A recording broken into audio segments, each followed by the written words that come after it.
Hey, welcome back. Time for another episode of Revenue Optimization Radio. Hosted by Patrick Morrissey, the CMO of Altify, the sales transformation company, and the sponsor of this program. At Revenue Optimization Radio, we believe the only way to unlock sustained growth is to deliver predictable revenue. We do that by delivering insights, thought leadership, and best practices on how to improve your sales velocity. And today is no different because we're going to hear from the man himself, and he's going to talk about 5 questions to prioritize your sales engagement budget for the coming year. Welcome, Patrick. Paul, good morning. How are you? I'm good. You know, I love these end-of-the-year programs because everybody sort of looks back at what worked and tries to predict what will work in the coming future. Has your crystal ball tuned in today here? I don't know that I have so much a crystal ball as I have noticed some trends as I've been out running around both, the U.S. and into Europe and back in the last couple of weeks. What I'm doing is sitting down with, sales leaders, sales operations people, folks on the technical team who are responsible for supporting sales, and everybody's in planning season. Nothing says good times like planning season, Paul. Isn't that the truth here? So they're not pulling back. They're adding to. Does it look promising? Are they increasing budgets or cutting them back, or just sustaining them? It absolutely looks promising, and I think particularly in the world that I spend time in, which is big companies with big sales forces, big complex B2B sales motions, that organizations are trying to figure out which dials to turn to figure out how do we over-index for next year, how do we do it better, faster, more, as well as how am I sure that I'm getting value out of all of the tools and technology and all the cycles and the training and the consultants and the everything else that I already have. Okay, well, let's jump in. It's a lot to tackle in 20 or 30 minutes here. Let's start with the first question. How do I know that I'm getting any value from what I'm doing? Before I decide switching or adding, how do I know if I'm doing the right stuff to begin with? Yeah, that's always the question. When you zoom out and you think about big B2B selling overall, what the numbers would tell you, and I pulled this out of a Harvard Business Review article, that the amount of dollars on an annualized basis that goes into trying to, quote, fix sales, if you think about sales and tools and technology and training and enablement, et cetera, the number is $70 billion. Oh, my goodness. Wow. Yeah. Trying to fix it. Just trying to fix it. Exactly, just trying to fix it. And really, when you start to break that down, what it becomes, back to your question, is what am I spending money on? And every sales leader's got some version of discretionary budget, and they're trying to figure out where do I put it for next year, as well as of all the stuff that we did this year, what worked and what didn't. And I think the first thing I would say back to your question is part of it is starting with the headline statement. I think, when I start to think about some of the themes I'm seeing and the 5 big, chunks that I think inform the framework, I would start from the evaluation of that question being, what problem am I trying to solve? And what I mean by that is when you talk to a sales leader, you talk to somebody senior, you can basically decode all of the moving parts to get into 1 or 2 primary problems. Problem number 1 is, how do I improve sales velocity? Meaning, how do I get better at win rates and deal sizes and just the mechanics of getting deals done? And problem number 2 is, how do I drive more pipeline? That's always it, isn't it? How do I get more opportunities to close, and how do I do a better job, a quicker job of closing them? Exactly. And the world over, the problem statements are the same. And so I think the first rule of thumb when you're trying to think about strategy for next year and trying to answer the value equation on this year is, what is the primary problem and where do we start? Not that they aren't probably both problems for most organizations. There's no sales leader who got up this morning and went, I feel great, I got a ton of pipeline. Yeah, exactly. Right. That's the truth, isn't it? We're always looking for more here. We're never satiated. We're never satisfied here. We always seem to think there's more out there. Well, you know what the truism about that is, right, Paul? There's no such thing as too much pipeline. In that situation, the answer to the quiz question is there's just too few salespeople. So exactly. So I think when you start to think about next year's planning and trying to evaluate value of existing investments in people and the enablement programs, et cetera, is have we seen a demonstrable increase in win rates or deal sizes? And if not, why not on really the opportunity and just the deal management side of the house? And on the account side of the house, and really thinking about how do I shape territories and where's the revenue going to come from next year and beyond, is how are we doing in generating pipeline out of our existing accounts? Because what our friend Gartner would tell you is, particularly on the account side, is there are only 28% of organizations who think they're doing an adequate or a decent job in generating new revenue from existing accounts. So there's a big opportunity there. You have hit one of my hot buttons here. Let's talk about that for a second here. So many organizations are always looking for the new, as if new accounts are always better than old. I got that account, but give me a new one. You walk in with the boss and say, I got a new account today. He's excited. You say, I got a new order from the old one. He goes, so what? Why are we so non-excited? Why do we not focus enough about getting more out of the relationships? Because they already know us. They already like us. They already buy us. But they may not know everything that we offer, or they may not know about the latest offerings. I think there's a couple pieces to the answer to that question, and it's a good one. Is part of it is just really getting into a mind shift that I think we all know that to really grow and continue to go up and to the right, you need more new logos and you need more sales. And there's always, how do we break in? How do we expand our share? But the reality of the subscription economy is that the renewal is as important as the initial sale. And if you're not paying close attention, not only are you missing the upsell, you're actually jeopardizing the existing relationship, because churn and leakage out of the bottom of the bucket is a train wreck. Exactly. So I would argue, and actually I've seen comp plans where it's the reality is you pay more for a new logo than you do for an existing expand. And I would argue that's a little bit silly. In fact, I think so. It's prioritizing the new over what you got already here. And which leads to a certain mindset. Maybe I'm over exaggerating this here, where you sort of take them for granted, and you don't really put the same effort into that existing business as you do chasing the new shiny objects that you think are going to even be better. That's exactly right. And when I sit down with sales leaders who are farther around this curve, they are thinking much more specifically about, if you start from the idea that part of a sales rep's DNA needs to be about generating pipeline, the first best place to go look is in your existing accounts. So the question becomes, how do I do that? Exactly. That's what I was going to say. So I've got this relationship. You and I have been doing business forever here, and I call you up periodically, check in, write some new orders, maybe stop by and see you once a year and buy you lunch or whatever. Beyond that, what should I be doing to keep generating new ideas and activity from this long-standing account? Well, I would argue that one of the simplest things you can do, and now is a great time to do it, particularly when there are holiday lunches and parties and just other dialogues going on, separate from just the hustle and bustle that is Q4 for all of us, is try to get the answer to two questions. The first question is, what is the business priority for the organization next year? What are you trying to do with your customers, and how can I help? And maybe that's changed. You think you know them. Hey, we've been doing business for 5 years. I know these guys, but I'm not involved in those internal meetings or those internal planning. I may not know that they have a whole new initiative, a whole new direction, a whole new priority. Well, exactly. As well as the filter that I think oftentimes we fall into is we're actually trying to figure out what's our strategy for the customer, and we're not doing enough active listening, because that really, in real life, what that means is, what am I going to sell you? What else can I sell you?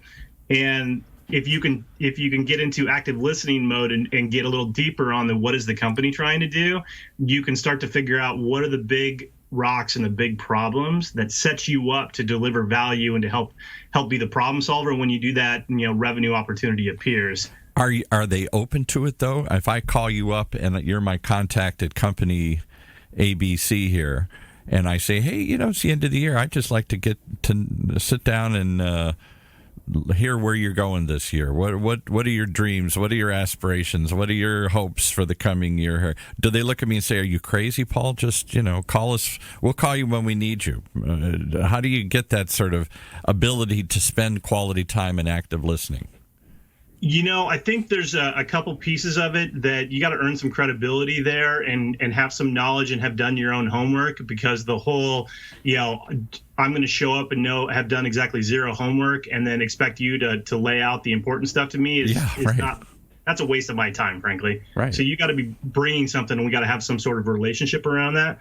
But I heard an interesting story from a customer of ours who is actually, he transitioned from actually running sales teams into more of the sales excellence, commercial excellence. And he said, hey, the big change for me came when I went back to a customer that I'd been calling on for years, and I sat down with one of the senior people and I said, just tell me what's going on with you. How can I help? And the person said, come again? Exactly. And he said, I'm just trying to figure out what is it that you need? Just tell me what you're trying to accomplish, and I'll try to figure out how do we activate our team, see if there's any other value I can bring to you. But really, and I'm also concerned, and that was really the second part of my observation too, the second question to ask is, what's the personal win, or what do you need personally? Not just corporate wise, but you, my contact, how can I help you personally? Bingo, because I think one of the observations I make of the difference between good and great sellers is the great sellers really know the relationships. They know the people, not just how they get comped, but what's important to them, where they spend their time, and some things that get into how can I be seen as an extension of you. And anyway, going back to the story, what this guy said is, after the person understood that I was genuine, they sort of sat back and went, I'm a little confused, and nobody ever asked me that. You're a salesman. You're here to sell me something. I'm always pushing back against you, trying to limit your time because you're going to talk me to death and try and talk me into something here. Now you're asking and listening. Yeah. Exactly. Asking and listening, but also being coming from a place of how can I help, as opposed to here's the thing I want to sell you.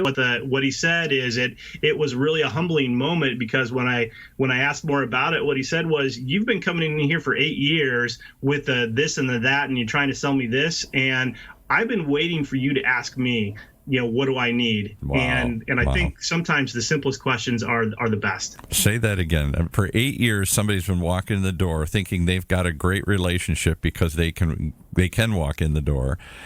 And it's a long history, and on the other side of the desk, all he sees it is, okay, here he's coming to sell me something. He doesn't even really want to know what I want. It's what he wants, yeah. Exactly. And once you can change the frame to get into being much more of an empathetic state and much more of an open and an active listen state, that's a game changer. It really is. Boy, I guess. All right. So is that one of the 5 questions to ask yourself in your coming year here, your budget? How can I be more of an active listener and less of an active talker here? Yeah, well, I think it is, that's more the personal development aspect, and it actually wasn't originally on my list, but as we're talking through this in real time, Paul, I think it should be. That really comes under the part of how do I develop my team, and when you think about the investments that people make, oftentimes we get into tools and tech and AI and jargon, as opposed to how do I help my folks coach? How do I grow the next generation of sales leaders? Right. And interesting, one of the things I've observed too is that and I saw a note on this from Salesforce, and I think I talked to one of the other guests about it a while ago, is one of the things that comes up constantly when you look at job recs for sales leaders or even for AEs is they want great communication skills. Right. The challenge with that is most of us have never gone to any kind of communications training. Exactly. We're just supposed to figure it out on our own here. We're supposed to be great communicators from the word go here. Yeah, and that's some of the key elements about the personal interactions as well as active listening that translates one-to-one to some more higher level skill sets in a sales orientation around how do I coach. Right. Well, if I've never been coached, if I don't understand how to facilitate these kind of dialogues or have that kind of a communication, how do we expect things are going to get better? Amen to that. All right. Well, we're going to get better at going through your list here. Let's do a quick commercial, and then we'll come back and we'll knock them off here. Your 5 questions to prioritize your sales enablement budget for the coming year with Patrick Morrissey and Altify right here on Revenue Optimization Radio.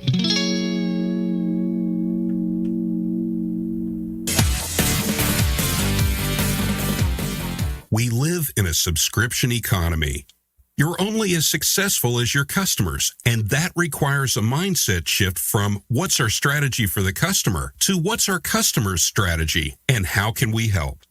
Focusing on your customer's needs and providing value in every interaction is critical to building long-term relationships and sustained sales success.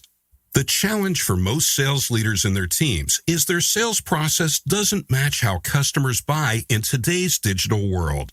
Sustained growth and sales execution are impossible because the revenue team isn't aligned with consistent process and methodology to understand their customers' people and their problems. Altify's customer revenue optimization solutions activates the entire revenue team with a combination of strategy, methodology, and applications to help companies deliver more value to their customers. The result is increased sales velocity, improved win rates, and increased customer satisfaction. With a CRO strategy, now you can effectively collaborate across the entire revenue team to win new business and unlock more cross-sell and upsell opportunities. Built natively on the Salesforce platform, Altify helps revenue leaders and their teams achieve sustained revenue growth and sales success. Visit altify.com today to see how they help accelerate sales performance for some of the world's best sales teams, including Autodesk, Comcast, GE, Honeywell, Salesforce, Tableau, and United Health Group. All right. We've got 10 minutes to go through 5 topics here. That's a couple minutes of question. What's number 1? So number 1, as we talked about earlier, is what problem am I solving and how do I find value? And the short answer, as we talked about earlier, Paul, is either I'm trying to solve a sales velocity problem. How do I better qualify and execute on deals end to end? And what I'm looking for is win rate and deal size. Or the flip side of that coin is account planning, because it nets out to the reason to do account planning is to find pipeline. So if you need pipeline, that's where you should be doing the post game on how do we do this year, but maybe more importantly, which of those 2 levers do I pull going into next year? Okay, and is that a question you just ask yourself and then dictate top down, or do we actively listen to the people in the field too and say, how do we do better at this? Yes and yes. I think the metrics, there's no sales leader worth their salt who's not looking at the metrics and doesn't already know with high fidelity what those things look like. So it's a matter of, do you over-index on one or the other? Because it's hard to do both at scale unless you're really mature and you've got a lot of resources. So you got to pick what is the point of emphasis as you think about going into next year. Okay, that's number 1. Start by asking yourself some tough questions. What are you focusing on? You want more deals? Or you want to do better on the deals that come in the door here? And number 2, once we figure that out, where do we go? How do I improve investments in my account place marketing strategy? Because everything is all account based, everything all the time. The problem is most people don't understand where to start or how it's measured. And my argument would be it starts with an account plan. It starts with the conversation we were having earlier of, do we understand the current state of play and what problems we're solving for our customer? And then we use that to try to figure out how do we orchestrate the marketing engine to have a dialogue to present our unique value. A lot of ABM falls down because you don't have the basics in place around ICP and customer insight. So is this a lengthy process, or is this something I can accomplish in the next couple weeks as the new year rolls around? Is this something that's an in-depth, we got to go away for a weekend and dive into this, or I got to hire researchers and spend months looking into it, or is it something I can just kind of figure out intuitively here? I guess I'm saying, is this tough to do, or is this easy to do? It's a little bit tough to do, but it's a mindset shift, and you got to build the skills, and you've got to bake the account plans in the technology. But you also have to have the right people in the room, Paul. I think one of the places it falls down is most of the time when you talk to a rep, particularly somebody who's been in an account for a while and who's pretty sharp, they know a lot of answers to the questions. The problem is they did the bare minimum with the template or the PowerPoint they were supposed to fill out. The problem is it's not in Salesforce. It's not where you live your day-to-day life, and nobody else besides you really knows or understands. So the aha of this is, how do you start to bring it into the application? And it then really ties into my point number 3, that when you talk you talk to people about prioritizing and investments, one of the things that comes up all the time, back to your question a second ago about asking the field, is everybody wants to reduce friction and get rid of the busy work. And there's a lot of us that look at the sales rep surveys and we want that feedback. We want to make their lives easier. Like, nobody sits in the executive office and thinks to themselves, how do I make a more sucky experience for my sales reps and prevent them from getting in front of customers? If they don't think about it, though, they're doing a pretty good job of doing that. I mean, they're just intuitively making it sucky without them even trying to make it sucky here. Exactly. And I think that, going back to the past point, is it's all about getting the process and the enablement and the playbooks into the application. Right now, you got too many tools, and you got Excel, and you got Google Docs, and you've got PowerPoint templates, and you've got whatever the tool of the day is, and the content is not connected to the sales process and the behaviors and the details in Salesforce. So the way to get out of jail there is get the playbook, get the process, get the content into Salesforce. So is that something you guys offer or help them come up with? I mean, do you have, I know you talk about add-ons and other sorts of things. Do you have an add-on? Do you design an add-on? Or you just recommend where to go find these add-ons to track it and add it to Salesforce, for example?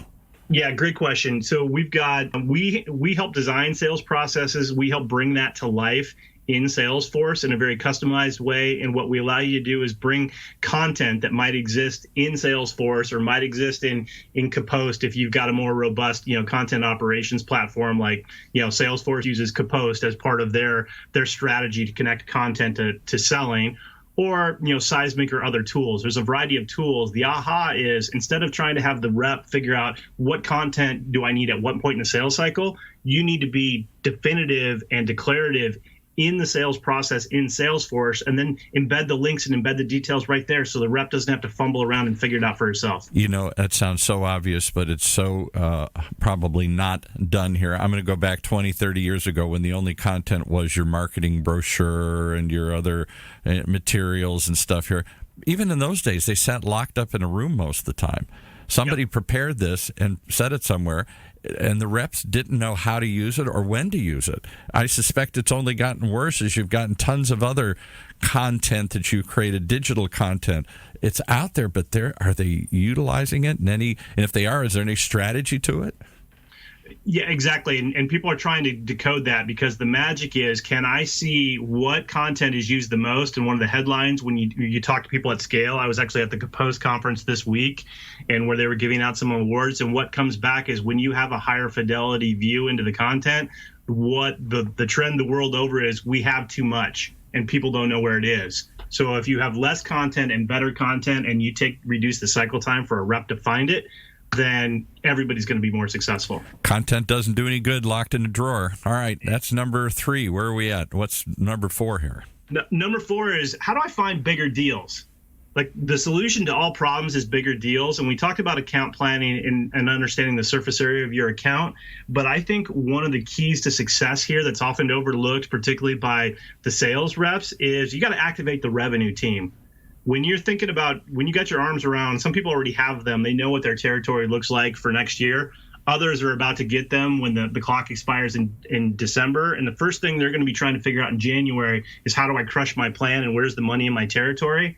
And my strong advice there is, when you're developing your territory plan and your plan to make plan, is you need to get not just your technical sales counterpart, but bring the CSM to the party, bring the marketing team to the party, bring executive leadership to the party to collaborate around a territory plan and really get the best out of everybody on the team. And again, bring it into the app. Boy, I've seen lots of reps work, and I never saw any of them even knew the name of the marketing team here, much less invited them to sit down and help them plan out the territory here.